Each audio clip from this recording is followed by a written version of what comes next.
अस्सलाम वालेकुम। आज का जो हमारा टॉपिक है उससे हम ये डिस्कस करेंगे कि जब वेस्कुलर इवेंट्स हो जाते हैं इन्फ्लेमेशन, तो उसके बाद सेलुलर इवेंट्स कौन कौन से होते हैं, यानी कि ब्लड वेसल्स के अंदर जो सेल प्रेजेंट होते हैं, स्पेशली जो ल्यूकोसाइट्स होते हैं, और उनमें भी सबसे इंपॉर्टेंट जो सेल होते हैं neutrophil in case of acute inflammation, वो किस तरह से ब्लड वेसल से आउटसाइड मूव करेंगे टुवर्ड ऑफेंडिंग एजेंट। तो इसमें जितने भी स्टेप्स होंगे इंशाल्लाह उन सबको हम डिटेल में डिस्कस करेंगे। तो चलिए टॉपिक स्टार्ट करते हैं। अगर आप लोग यहाँ पे देखें तो मैंने एक डायग्राम बनाई हुई है। ये क्या है? ये ब्लड वेसल है, और ये क्या है? उसके ब्लड वेसल के एंडोथेलियल सेल हैं। और जैसे मैंने बताया कि अक्यूट इन्फ्लेमेशन में जो सबसे इंपॉर्टेंट सेल होते हैं वो होते हैं न्यूट्रोफिल्स, और न्यूट्रोफिल जो होते हैं वो ब्लड में प्रेजेंट होते हैं। तो ये क्या है? न्यूट्रोफिल है। तो अक्यूट इन्फ्लेमेशन में ये होता है कि जो न्यूट्रोफिल होते हैं वो मूव करते हैं outside blood vessel toward offending agent. ये ऑफेंडिंग एजेंट कोई भी हो सकता है, ये बैक्टीरिया भी हो सकता है, वायरस भी हो सकता है, या कोई ऐसा कंपोनेंट भी हो सकता है जिसको हमारी बॉडी अपने लिए हार्मफुल कंसिडर करती है। तो ये जो न्यूट्रोफिल आउटसाइड मूव करता है ब्लड वेसल के, इसमें जितने भी स्टेप्स होंगे इंशाल्लाह उनको हम डिटेल में डिस्कस करेंगे। तो इससे पहले हमें ये पता होना चाहिए कि ये न्यूट्रोफिल जो हैं ये आउटसाइड तभी मूव करेंगे जब ये न्यूट्रोफिल क्या होंगे? स्लो डाउन होंगे। नॉर्मली जो ब्लड सेल होते हैं जैसे कि ल्यूकोसाइट्स, वो नॉर्मली बहुत स्पीडली मूव कर रहे होते हैं ब्लड वेसल्स के अंदर, जिससे क्या होता है ये आउटसाइड मूव नहीं कर सकते। लेकिन जब इन्फ्लेमेशन स्टार्ट होती है तो इन न्यूट्रोफिल का स्लो डाउन होना लाजमी होता है। जब ये स्लो डाउन होते हैं तो ये क्या होते हैं? पेरिफेरी की तरफ आते हैं, यानी कि साइडों की तरफ आते हैं, और इसके बाद क्या होते हैं? ये आउटसाइड ब्लड वेसल मूव करते हैं। तो इससे पहले जो मैं वीडियो बना चुका हूँ उसमें मैंने यही बताया था कि नॉर्मल जो ब्लड फ्लो रेट होता है वो काफ़ी तेज़ होता है, यानी कि जो नॉर्मल ब्लड वेसल होती है उसमें जो ब्लड फ्लो कर रहा होता है वो काफ़ी तेज़ी से मूव कर रहा होता है, क्योंकि उसमें जो फ्लो होता है वो स्ट्रीम लाइन हो रहा होता है, जिससे क्या होता है कि ब्लड जब तेज़ी से मूव करेगा तो अब जो सेल होते हैं वो सेंटर में मूव कर रहे होते हैं, जैसे कि ल्यूकोसाइट्स हो गए। तो क्योंकि अब ये सेंटर में मूव कर रहे हैं नॉर्मल ब्लड वेसल में, तो ये आउटसाइड मूव नहीं कर सकते ब्लड वेसल के। लेकिन जब इन्फ्लेमेशन स्टार्ट होती है तो उसमें मैंने बताया था, इससे पहले जो मैं लेक्चर बना चुका हूँ उसका लिंक आप लोगों को यहाँ पे नजर आ रहा होगा। उसमें मैंने ये बताया था कि ये जो ब्लड वेसल होती है इनमें क्या हो जाती है? वेजोडायलेशन हो जाती है। जब वेजोडायलेशन हो जाती है तो उसमें इस तरह की कोई स्ट्रक्चर बन जाती है। तो अब इसमें जो ब्लड फ्लो करेगा वो स्ट्रीम लाइन मूव नहीं करेगा, बल्कि आप क्या करता है? वो टर्बुलेंट फ्लो होता है इसका। तो टर्बुलेंट फ्लो से क्या होता है कि अब इसकी स्पीड कम हो जाएगी इस ब्लड की, यानी कि इसके अंदर जो फ्लो रेट है वो कम हो जाएगा ब्लड का। तो जब ब्लड का फ्लो कम हो जाएगा तो जाहिर सी बात है इसके अंदर जो सेल हैं उनकी मूवमेंट भी अब स्लो होगी। तो जब इनकी मूवमेंट स्लो होगी तो ये इस स्टेप को फेवर करेंगे, यानी कौन सा स्टेप? जिसमें ये न्यूट्रोफिल आउटसाइड मूव करेंगे टुवर्ड ऑफेंडिंग एजेंट। इसके साथ साथ और क्या होता है कि ये जो ब्लड सेल होते हैं नॉर्मली जो स्ट्रीम लाइन मूव कर रहा होता है ब्लड, उसमें ये होता है कि ये ब्लड सेल सेंटर में मूव कर रहे होते हैं। लेकिन जैसे ही वेजोडायलेशन होती है और टर्बुलेंट फ्लो होता है तो उसमें ये होता है कि ये जो ब्लड सेल होते हैं ये पेरिफेरी की तरफ अब चले जाते हैं। क्योंकि अब ये सेल पेरिफेरी की तरफ आ गए हैं, यानी कि यहाँ पे आ गए हैं, तो अब इनका आउटसाइड मूव होना काफ़ी ईजी हो जाएगा। तो जब ब्लड सेल स्पेशली जो ल्यूकोसाइट्स होते हैं वो जब पेरिफेरी की तरफ आ जाते हैं, यानी कि साइड की तरफ आ जाएंगे, तो इस स्टेप को हम कहते हैं मार्जिनेशन। तो फर्स्ट स्टेप जो होता है सेलुलर इवेंट्स में उसको हम कहते हैं मार्जिनेशन। तो ये होता है फर्स्ट स्टेप। मार्जिनेशन के बाद जो सबसे इंपॉर्टेंट स्टेप होता है उसको हम कहते हैं रोलिंग।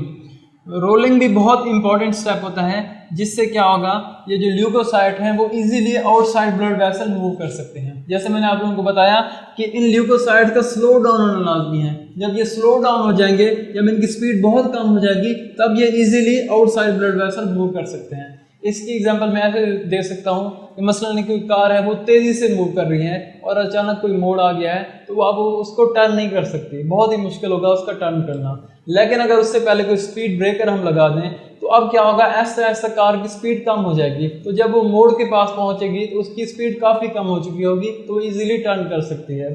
तो रोलिंग में भी यही होता है कि ये जो ल्यूकोसाइट्स और जो न्यूट्रोफिल होते हैं इनके दरमियान और ये जो एंडोथेलियल सेल होते हैं इनके दरमियान वीक इंटरेक्शन होता है। तो ये जो वीक इंटरेक्शन होता है इससे क्या होता है? इन ल्यूकोसाइट की स्पीड इस ब्लड वेसल के अंदर काफ़ी कम हो जाती है। यानी कि रोलिंग में क्या होता है? वीक इंटरेक्शन होता है किसके दरमियान? एंडोथेलियल सेल के दरमियान और जो न्यूट्रोफिल होते हैं इनके दरमियान। अब ये जो वीक इंटरेक्शन होता है इसमें सबसे जो इंपॉर्टेंट रिसेप्टर होते हैं उनको हम कहते हैं सिलेक्टिन्स। उनको हम क्या कहते हैं? सिलेक्टिन्स। और ये जो सिलेक्टिन होते हैं ये 3 इंपॉर्टेंट सिलेक्टिन होते हैं। एक को हम कहते हैं पी सिलेक्टिन, एक को हम कहते हैं ई सिलेक्टिन और एक को हम कहते हैं एल सिलेक्टिन, यानी PEL, पेल याद रखें आप लोग। तो ये जो पी सिलेक्टिन होता है इसको हम PS से शो कर देता हूँ, ये हो गया ई सिलेक्टिन और ये हो गया एल सिलेक्टिन। ये क्या होते हैं, ये रिसेप्टर के तौर पे काम करते हैं। ये जो होते हैं पी सिलेक्टिन, ये कहाँ पे प्रेजेंट होते हैं, पी से जैसे यानी कि इससे पता चल रहा है कि पी मींस प्लेटलेट्स, तो ये कहाँ पे प्रेजेंट होते हैं, ये एक तो प्लेटलेट्स के ऊपर होते हैं ये सिलेक्टिन्स प्लेटलेट्स, और दूसरा कहाँ पे होते हैं, ये एंडोथेलियल सेल के ऊपर प्रेजेंट होते हैं, यानी कि इन सेल के ऊपर प्रेजेंट होंगे। और ये जो ई सिलेक्टिन है, ये नाम से पता चल, इसके वो सिंबल से पता चल रहा है कि ये कहाँ पे होंगे, एंडोथेलियल सेल के ऊपर होंगे ये सिलेक्टिन्स। और ये जो एल सिलेक्टिन होते हैं, ये भी सिंबल से पता चल रहा है कि ये ल्यूकोसाइड्स के ऊपर होते हैं ये सिलेक्टिन्स। और ये सिलेक्टिन क्या होते हैं, एक्चुअली ये रिसेप्टर का काम कर रहे होते हैं। अब ये जो रिसेप्टर होते हैं, तो जाहिर सी बात है इनका कोई लिगेंड भी होगा, तो इनका लिगेंड कहाँ पे होंगे, मसलन जैसे ये ल्यूकोसाइड के ऊपर जो रिसेप्टर हैं यानी कि जो सिलेक्टिन है, इनके लिगेंड्स कहाँ पे होंगे, एंडोथेलियल सेल के ऊपर होंगे। तो यहाँ पे मैं बना देता हूँ कि जो ल्यूकोसाइड यानी कि जो एल सिलेक्टिन है, इसके जो लिगेंड होंगे वो किसके ऊपर होंगे, ये ल्यूकोसाइड के ऊपर प्रेजेंट है, तो इसके लिगेंड्स प्रेजेंट होंगे एंडोथेलियल सेल के ऊपर। और ये जो एंडोथेलियल सेल के ऊपर सिलेक्टिन प्रेजेंट है, इसके लिगेंड कहाँ पे प्रेजेंट होंगे, ल्यूकोसाइड्स के ऊपर। और ये भी किसके ऊपर प्रेजेंट थे, पी सिलेक्टिन प्लेटलेट्स और एंडोथेलियल सेल के ऊपर प्रेजेंट थे। तो इनके लिगेंड्स कहाँ पे प्रेजेंट होंगे, इनके भी लिगेंड प्रेजेंट होंगे ल्यूकोसाइड्स के ऊपर। तो अब किस तरह से इनके दरमियान वीक इंटरेक्शन होगा, with the help of P selectin, E selectin और एल सिलेक्टिन। तो यहाँ पे मैं बना देता हूँ, ये एंडोथेलियल सेल के ऊपर कौन कौन से सिलेक्टिन थे, पी सिलेक्टिन और ई सिलेक्टिन। तो यहाँ पे मैं बना देता हूँ, ये हो गया पी सिलेक्टिन और ये हो गया ई सिलेक्टिन, ये ब्लू से मैं बना देता हूँ ई सिलेक्टिन। ये किसके ऊपर प्रेजेंट होते हैं, एंडोथेलियल सेल के ऊपर प्रेजेंट होते हैं। और ल्यूकोसाइड के ऊपर कौन से प्रेजेंट होते हैं, उनको हम कहते हैं एल सिलेक्टिन। तो ये हो गया एल सिलेक्टिन। अब इनकी एक्सप्रेशन कब होती है एंडोथेलियल सेल के ऊपर, नॉर्मली जो एंडोथेलियल सेल होते हैं यानी कि इन्फ्लेमेशन अगर नहीं हुई तो उसमें ये होता है कि एंडोथेलियल सेल की सरफेस के ऊपर ये जो सिलेक्टिन होते हैं वो बहुत ही कम एक्सप्रेस हो रहे होते हैं, जिससे क्या होता है कि ल्यूकोसाइड आउटसाइड मूव नहीं कर सकते। लेकिन जैसे इन्फ्लेमेशन स्टार्ट होती है और ये जो टिश्यू मैक्रोफेजेस और डेंड्रिटिक सेल होते हैं वो ऑफेंडिंग एजेंट को डिटेक्ट करते हैं, तो ये कुछ केमिकल मीडिएटर रिलीज करवाते हैं। और उनमें सबसे इंपॉर्टेंट जो केमिकल मीडिएटर हैं उसको हम कहते हैं ट्यूमर नेक्रोसिस फैक्टर अल्फा और इंटरल्यूकिन 1। ये दो इंपॉर्टेंट केमिकल मीडिएटर होते हैं। इस तरह एक और भी केमिकल मीडिएटर होता है जिसे हम कहते हैं हिस्टामिन। ये जो हिस्टामिन है और ट्यूमर नेक्रोसिस फैक्टर और इंटरल्यूकिन 1 जो है ये बहुत इंपॉर्टेंट होते हैं केमिकल मीडिएटर, जो कि प्रो इन्फ्लेमेटरी केमिकल मीडिएटर होते हैं, यानी कि इन्फ्लेमेशन को ये इन्हांस करवा देते हैं। तो जब इनकी एक्सप्रेशन होती है यानी कि जब ज़्यादा अमाउंट में रिलीज होते हैं तो ये क्या करते हैं, ये एंडोथेलियल सेल की सरफेस के ऊपर इन सिलेक्टिन को एक्सप्रेस करवा देते हैं, यानी कि ज़्यादा एक्सप्रेशन हो जाएगी अब इनकी।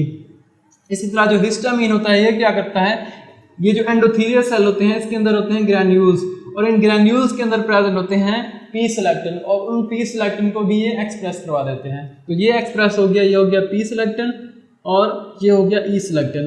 और इसी तरह ल्यूकोसाइड की सरफेस के ऊपर भी एल सिलेक्टिन जो है वो एक्सप्रेस हो जाते हैं। तो जैसे मैंने बताया तो यहाँ पे क्या होगा, अब वीक इंटरेक्शन होगा। तो फर्स्ट ऑफ ऑल क्या होगा, ल्यूकोसाइड्स जैसे इससे पहले मैंने बताया कि रोलिंग से पहले क्या हो गई थी, मार्जिनेशन हो गई थी, यानी कि ल्यूकोसाइड अब साइड की तरफ यानी कि पेरिफेरी की तरफ आ गए थे। तो यहाँ पे मैं ल्यूकोसाइड को पेरिफेरी की तरफ बना देता हूँ, तो यहाँ पे ल्यूकोसाइड अब आ गए थे।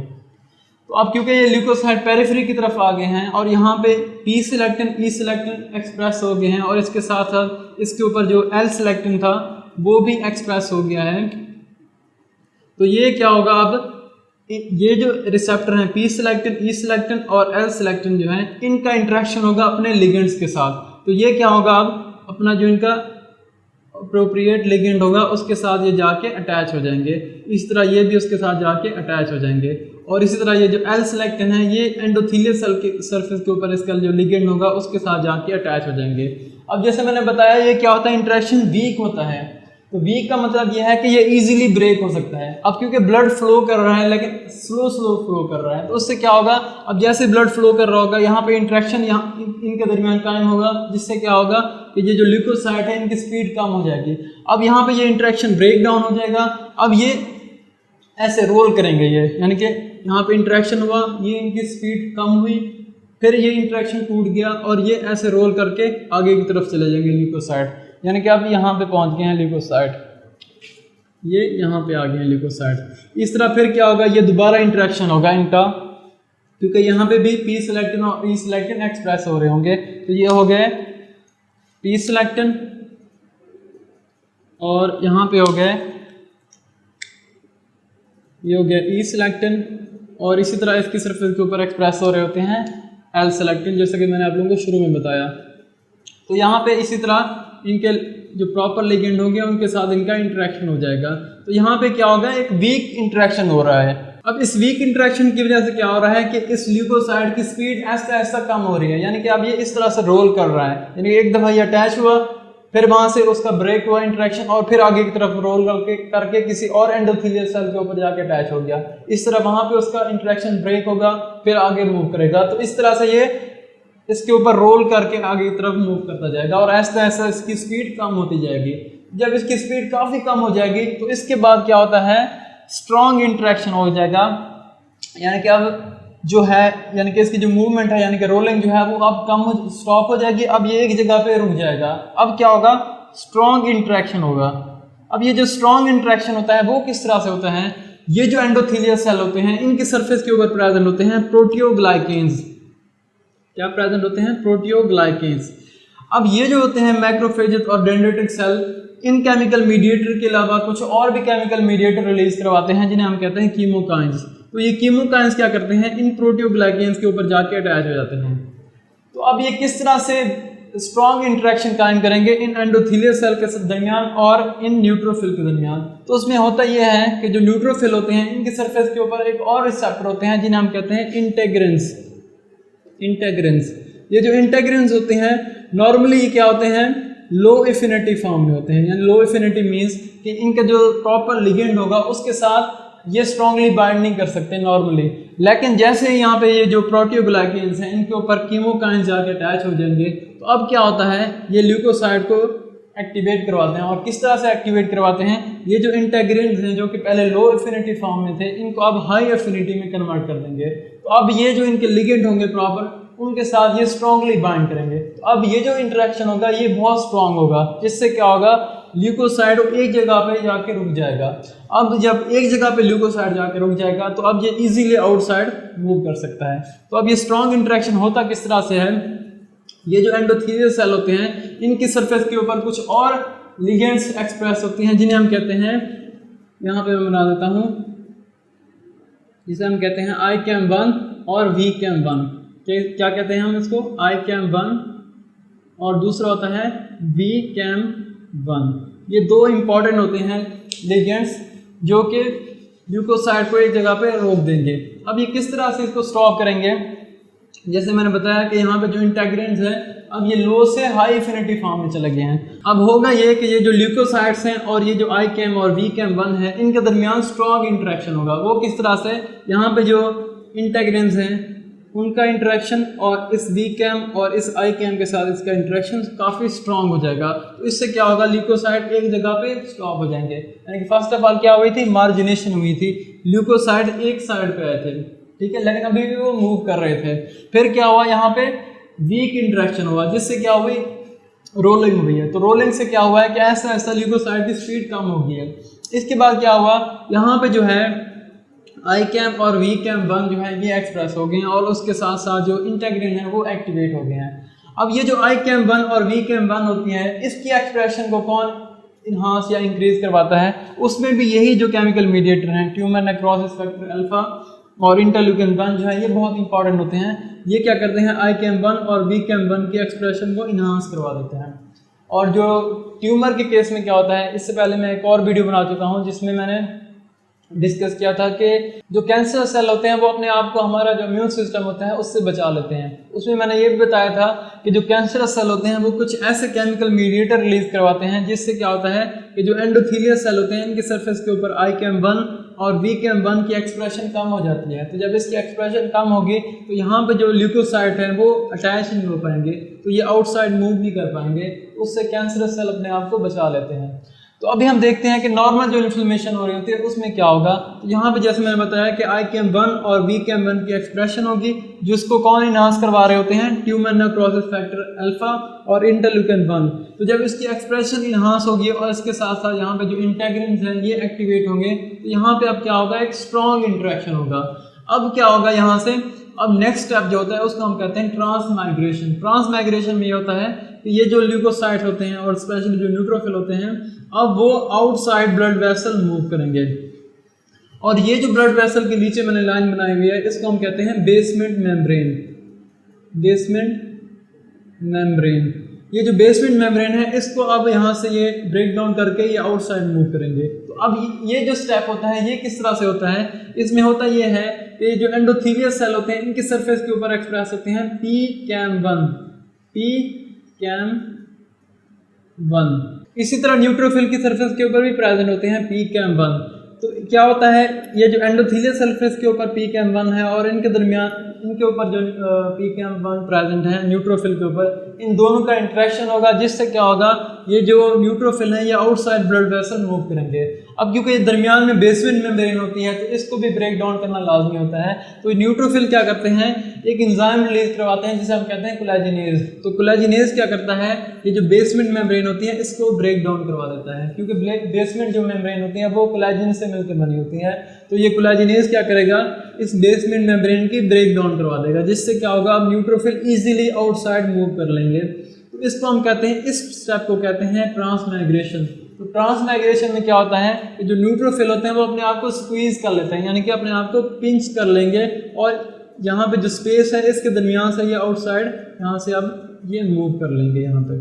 अब न्यूट्रोफिल ब्लड वेसल से आउटसाइड आ गया है। अब इसको कैसे पता चलेगा कि ऑफेंडिंग एजेंट कहाँ पे प्रेजेंट होता है। तो उसमें होता यह है कि ये जो न्यूट्रोफिल होते हैं ये कीमोकाइंस की तरफ मूव करते हैं, यानी कीमोकाइंस ऐसे केमिकल मीडिएटर होते हैं जो कि न्यूट्रोफिल को अपनी तरफ अट्रैक्ट करते हैं। और ये किस तरफ को मूव करेंगे, toward increase gradient of chemokines, यानी कि जहाँ जहाँ मसलन जैसे यहाँ पे केमिकल मीडिएटर या कीमोकाइंस यहाँ पे कम है, ऐसा ऐसा यहाँ पे ज़्यादा हो रहे हैं इस तरफ को, ठीक है। तो यहाँ पे उनकी कंसंट्रेशन इंक्रीज हो रही है, क्योंकि ये जो सेल होते हैं मैक्रोफेजेस और डेंड्रिटिक सेल, इसके साथ साथ ये जो बैक्टीरिया जहाँ पे इन्फेक्शन जो काज कर रहे होते हैं ये कीमोकाइंस को रिलीज करवा रहे होते हैं। तो इन कीमोकाइंस की यहाँ पे कंसंट्रेशन ज़्यादा होगी और यहाँ पे कंसंट्रेशन कम होगी, यानी कि न्यूट्रोफिल की तरफ इसकी कंसंट्रेशन कम होगी और यहाँ पे इन्फेक्शन हो रहा है वहाँ पे इनकी कंसंट्रेशन ज़्यादा होगी।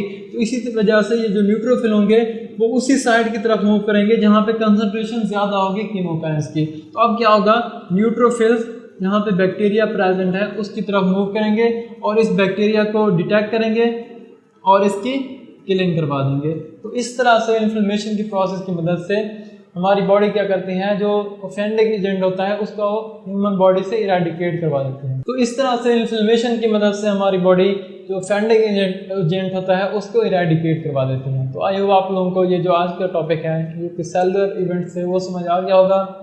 इसके बाद मैं शायद एक और वीडियो बनाऊंगा जिसमें मैं फेगोसाइटोसिस को डिस्कस करूंगा, जिसमें मैं ये बताऊंगा कि ये जो न्यूट्रोफिल होते हैं वो किस तरह से इसकी फेगोसाइटोसिस करेंगे, और इसके बाद इसके अंदर जो डिफरेंट प्रोसेस होते हैं, मतलब जैसे क्या कहते हैं रिएक्टिव ऑक्सीजन स्पीशीज़, और इसके साथ साथ जो लाइसोसोमल एंजाइम होते हैं वो किस तरह से इस बैक्टीरिया की ब्रेक डाउन करवाएंगे। तो आई होप आप लोगों को आज का लेक्चर समझ आ गया होगा। मेरे चैनल को सब्सक्राइब करें और मेरी वीडियो को शेयर करें अपने फ्रेंड्स के साथ। वीडियो देखने का शुक्रिया। अल्लाह हाफ़िज़, और सब्सक्राइब लाजमी करना है। अल्लाह हाफ़िज़।